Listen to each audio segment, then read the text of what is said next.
اقسم بالله اقسم بالله ورحمه بابايا، انا في نادي الزمالك، انا حتى في فيديو ليا على اليوتيوب، وانا في نادي الزمالك كان عندنا ماتش في الجزيره وكنا كسبانين 1-0 والنادي الاهلي اتحسب له ضربه جزاء في اخر الماتش وبتاع، وتعادلوا معانا او تقريبا او كسبونا 2-1 في اخر دقيقه حاجه زي كده، طول عمرهم بيكسبوا في اخر دقيقه يعني.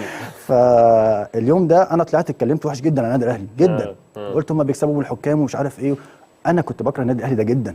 يعني انا تربيتي في نادي الزمالك، اتربيت في نادي الزمالك، النادي الاهلي ده نادي مش عايز اقول لك بقى، يعني دوله ومش عارف ايه وجماهير وحاجات يعني مش كويسه. لكن لما رحت النادي الاهلي لا، ما فيش الكلام ده يا جماعه خالص، ما فيش الكلام ده خالص. ممكن الفتره مثلا فتره من فترات النادي الاهلي اتظلم، نادي الزمالك اتظلم فيها، ممكن تحكيميا او اعلاميا او بس دي ما لهاش علاقه بان انت تقول الحق في او تقول الحقيقه ان انت شفتها في النادي الاهلي. لا انا مش هقدر ان انا اوافق. لا النادي الاهلي في حته ثانيه خالص يا جماعه، في حته ثانيه خالص. طموحك ايه الفتره الجايه؟